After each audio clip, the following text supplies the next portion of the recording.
Hello, everyone. This is Ebony Vaughan, and as always, I come to you by way of Triple G Living, God Goes and Grind, where we are overcoming every obstacle, we are slaying every giant, and we are walking in our God given authority and assignment on earth. I am again excited about coming to you yet another Friday to hopefully empower, encourage, and equip someone today for purpose. This weekend, it is Mother's Day weekend, guys. And for those of you who follow me, you know that this is my very first Mother's Day without my mama, without my best friend, without my ride or die. And I wanted to just come just to talk to you a little bit about not only my journey in grief, but also to encourage those that may be struggling during this time. Maybe they've lost their mom. Maybe they don't have a relationship with their mom. Maybe, whatever the challenge is in terms of separation from mom and mom loss. I definitely want to encourage the women of God on this week. You know, when it comes to grief, grief is something that doesn't have a time limit on it. It is something that is not consecutive as it relates to what you go through stage one, stage two, stage three.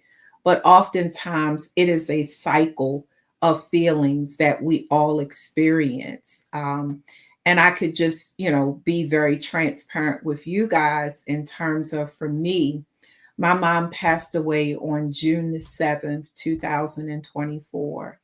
And so I am coming up on my first year of being without her. And one of the things that has really helped me to transition or to navigate this time in my life is really the goodness of God. It has everything to do with me being in a place of gratitude and acceptance of what He gave me through my mom and also the time that I had with her. And so, although I have been brokenhearted for the last year, I've also felt a sense of fulfillment as it relates to my lifespan of 51 years or my lifespan of 50 years with my mom and now 51 being fulfilled in terms of she took me as far as she could go. And then God said, it's my time. And so, although I say those things, not as if in it's not very difficult for me and it's not very challenging for me, but I also receive and I embrace the will of the Lord, not only for my mom, but for me. And so when I think about what are some of the challenges or what are some of the things that we navigate as it relates to loss during this season, I think one of the most important things is for us to allow ourselves to experience a sense of gratitude. Okay. Why gratitude? Because we are thankful for the time that we did have with our moms. Okay. We are grateful for the people that God has placed in our lives to serve as our spiritual moms, our aunties, those that have nurtured us along the way. So there's a sense of gratitude of I don't have what I want, but I do have what you sent me, God, and I thank you. I thank you for that. And so for me, the foundation of gratitude is one of the most important things as we navigate through loss. Another thing that is extremely important in navigating loss is grace. We have to give ourselves grace to grow through our grief. No one's grief journey is the same, right? No one has experienced the same kind of grief. And I want to explain that. You and I could have lost our mothers, okay? But that doesn't mean our grief journey will look the same or even feel the same, even though there are similar losses. It's important for us to give ourselves grace in understanding that each of our journeys is different. So not only do we give ourselves grace to grow, but in that grace, we give ourselves permission to grieve. We grieve through tears. We grieve through memories. We grieve through difficult moments. We grieve through through moments of gratitude. We grieve through memories of special occasions, of difficult occasions. We grieve in every aspect of the way, and we have to give ourselves grace to do that. Okay. So, not only are we talking about always starting and ending in a place of gratitude, but we're also talking about allowing ourselves the grace to grow, and also in that grace giving us permission to grieve. So we should all give ourselves permission to grieve in whatever loss that we've experienced. And the other thing is really helping us to understand, or the real thing is walking through this whole cycle of growth as it relates to our loss. One of the things that I talk so often about is how, as a 51-year-old woman, I now have to learn how to live without my mom. And so I have to experience growth, right? Now, one of the things that I'm grateful for is God will always send people to support me, to pray for me, to encourage me. But I myself have to learn how to grow without my best friend right next to me. And so, not just for me, but for all of those that may be grieving, you have to give yourself the ability to grow and the permission to grow. It's not about leaving a person behind.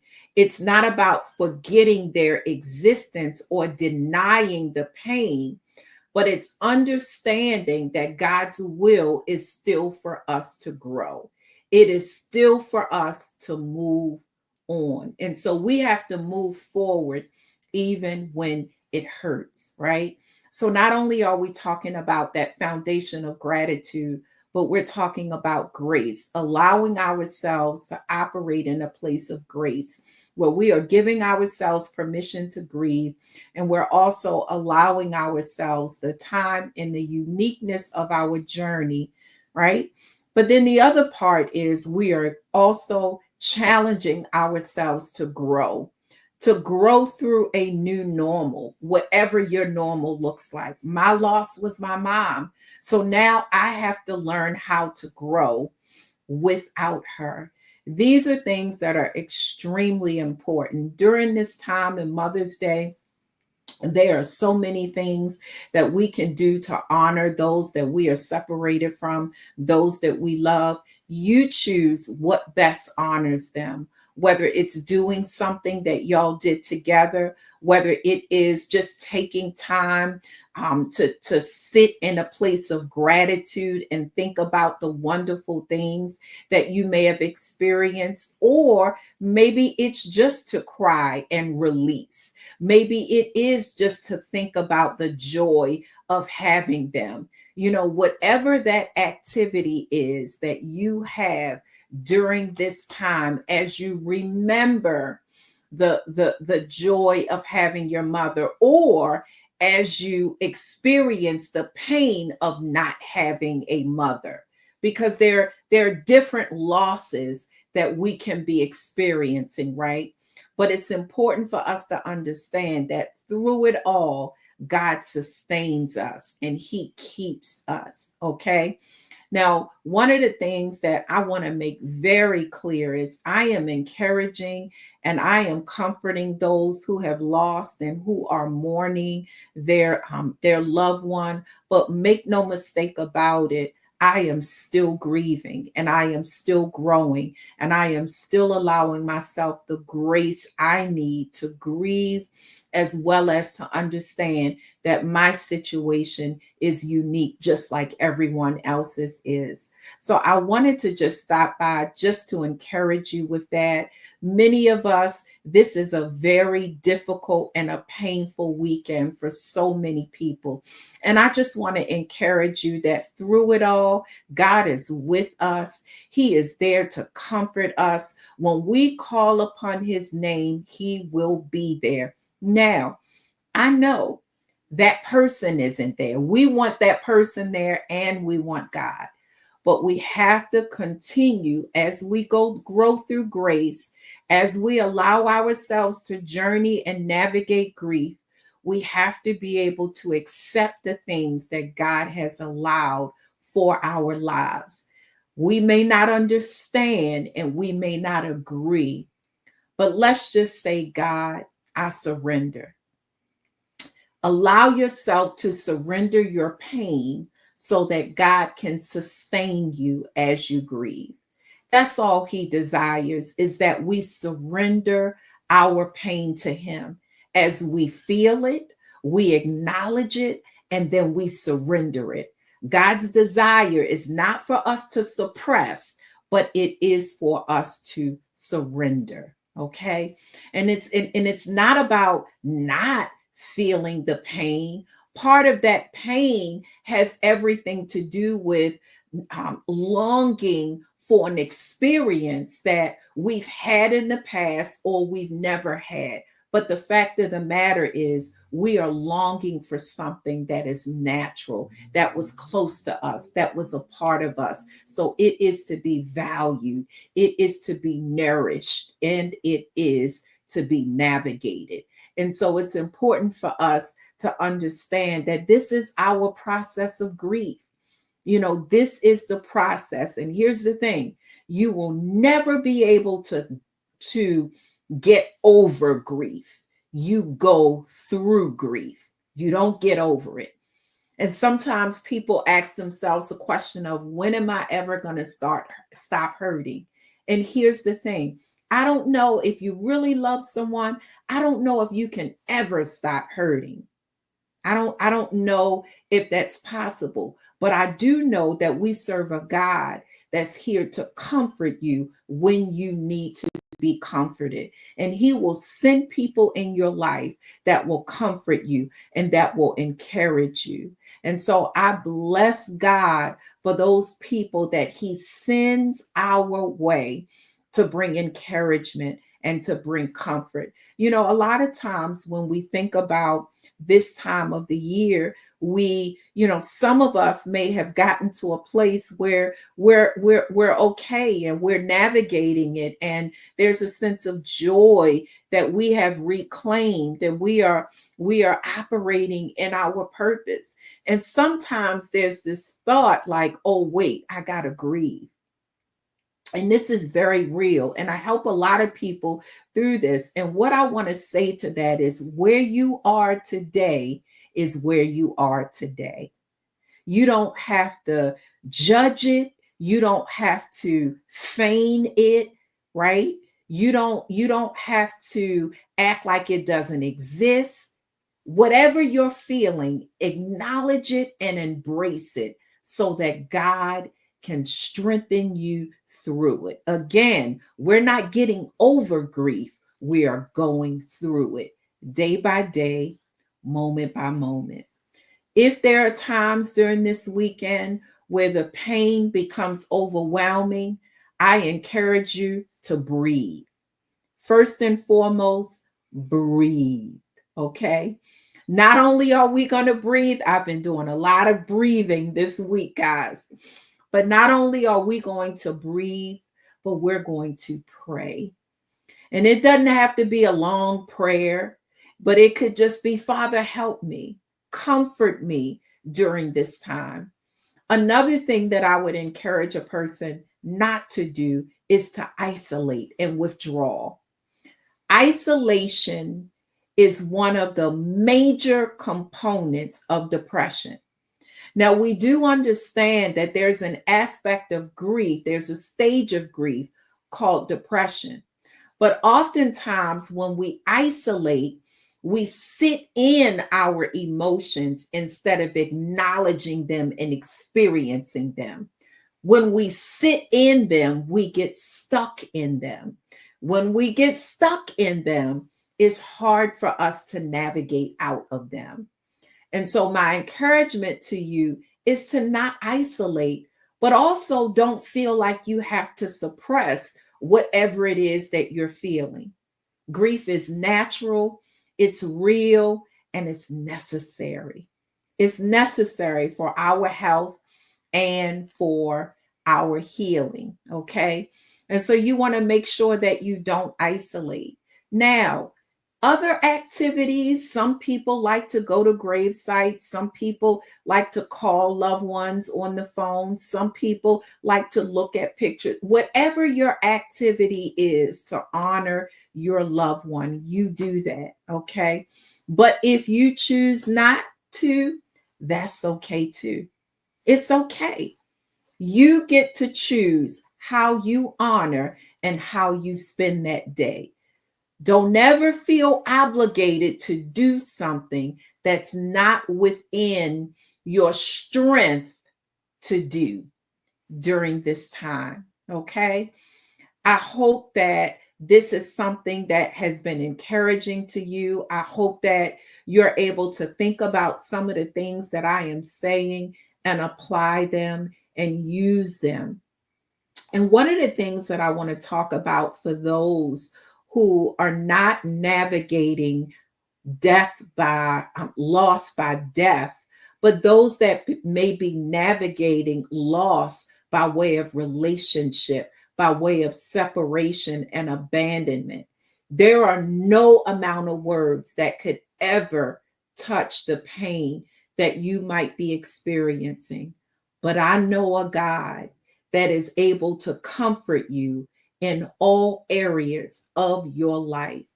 And I encourage you to allow yourself to celebrate those that He has raised up in your life to mother you and to nurture you and to pour into you. Focus on what you have and not what you don't have. And that's for those also who have who are struggling with the actual loss by way of death.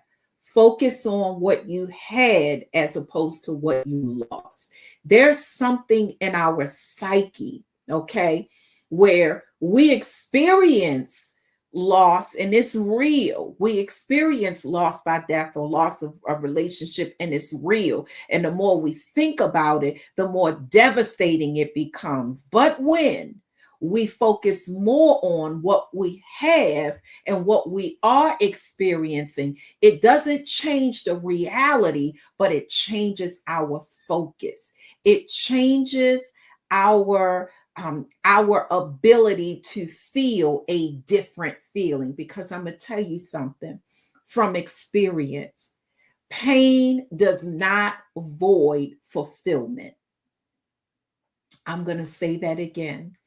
Pain does not devoid fulfillment, because the fact of the matter is you can experience pain as a result of loss, but you can also at the same time experience joy for what you had or for what you have now. So shout out to those aunties. Shout out to those spiritual moms. Shout out to those family friends and professors and teachers and all of those who stood up and said, I love you. Shout out to them. Honor them on this day. I'm not diminishing your sense of grief that a person may be experiencing, but I am encouraging you today to take this time to honor those who did show up for you. Honor those who loved you unconditionally. I hope that this was a blessing to someone, everyone. Listen, grief is real. It is an experience that every single person on this earth will experience as they journey through purpose. We're all going to get to this place of grief. There are some of us who've experienced it sooner than others, but guess what? At the end of the day, we'll all have our turn. And so, my encouragement is that we continue to allow the Lord to strengthen us as we journey through purpose and draw closer to Him. Draw closer to your God so that He can strengthen you and so that He can keep you, so that He can sustain you in all aspects of your life. Listen, guys, this has been one of the most difficult weeks that I have gone through in my journey. And even as I experience the pain of loss, I also am experiencing the joy of rediscovering and relearning a life that I now have to live without my best friend. And so I truly believe that God is with me and He will always be with me. And so, again, God bless you, everyone. My prayer to you is that you be encouraged and that you be nurtured on this weekend. God bless you, everyone. Good evening.